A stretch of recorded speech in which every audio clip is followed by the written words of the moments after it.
Hello, this is Pratishtha. I welcome you all in the new episode of Mulakat.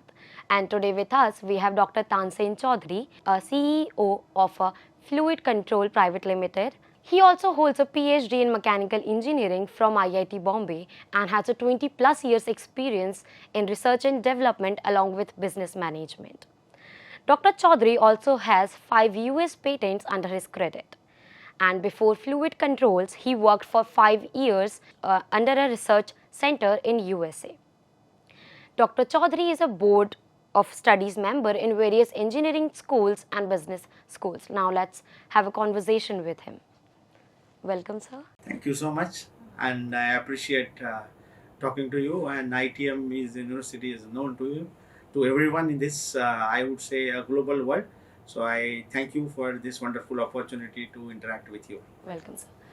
So now I would like to ask, you are a mechanical engineer, and what I have seen, students are mostly inclined towards the BTech CS and electronic branch.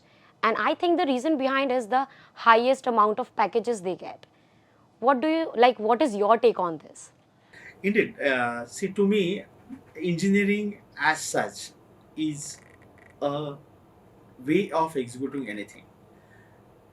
Given that way of execution and training an individual undergoes, I would say computer science, electrical electronics has attracted young students for the package or the exposure, etc. That's true. Let me give you a little background here.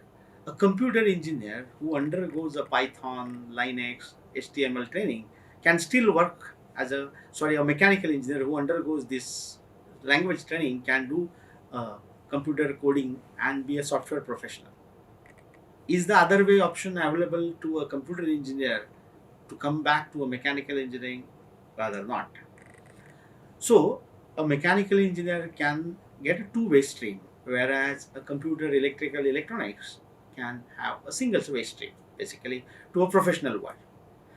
So, from that angle, the packages, what attracts an individual is an individual matter, but from the professional career and growth, definitely an individual will like to have two sticks in hand rather than one.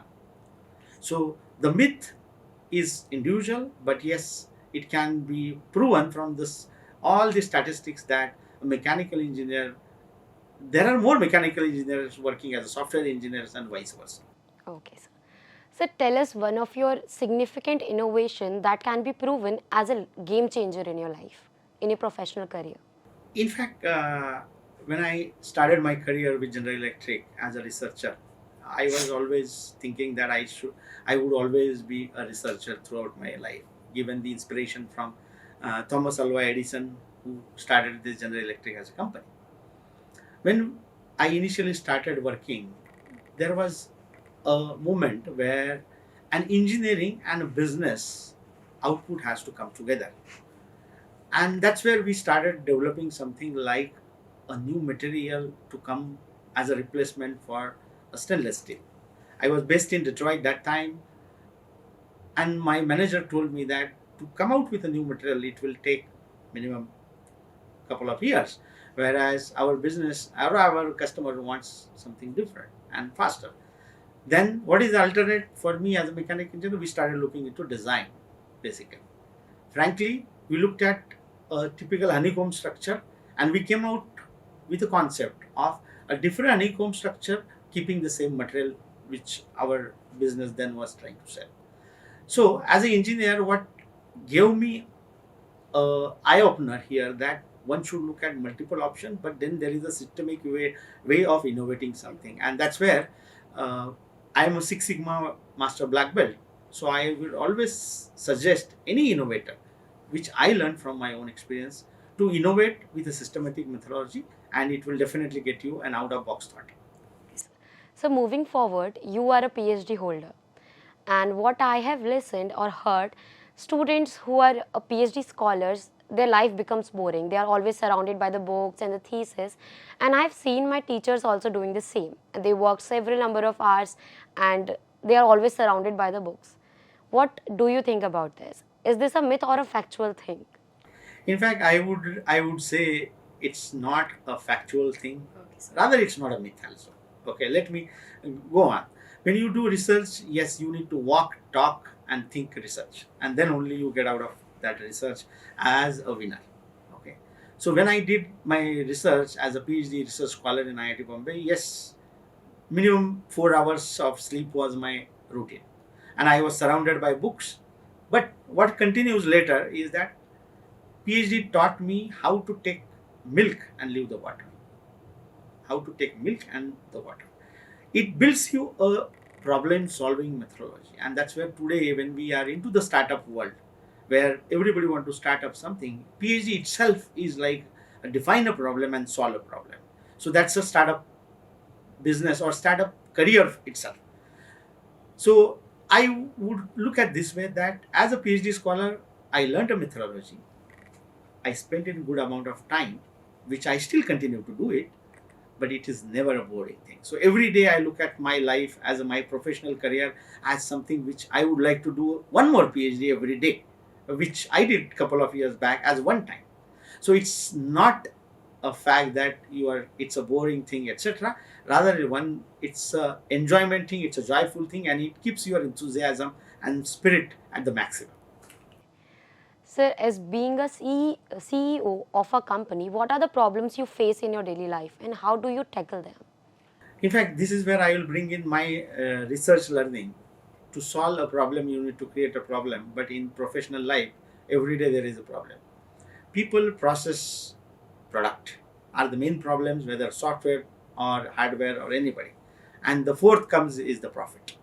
So as a business CEO, I look at profit, but then what drives my profit is people, process, and product. Yes. Now, if you don't have the fifth P, which is, I would say, a passion, what you do is you get up in solving yourself.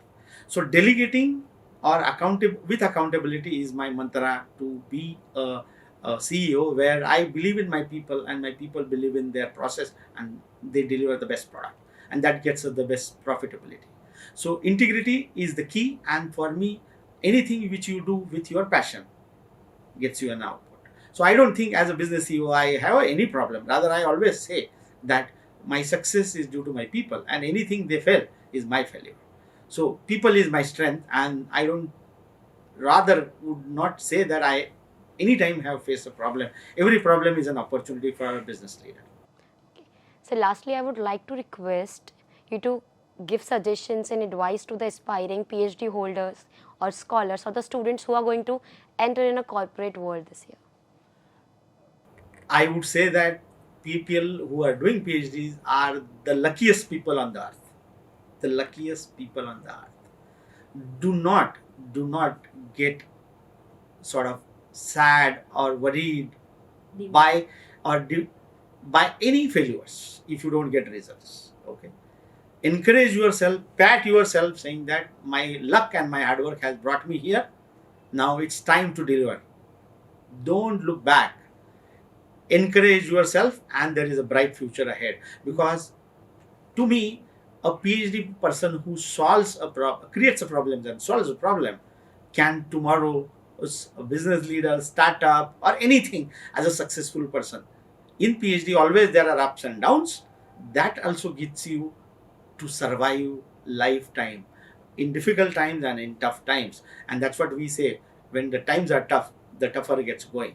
So PhD makes an individual get ready. So to me, as I will again say, that all PhD holders, my best wishes, don't look back, and there is a brighter future which is waiting for you. Thank you so much, sir, for joining us today and sharing your brief insights with us and telling us how mechanical engineering is as important as other branches.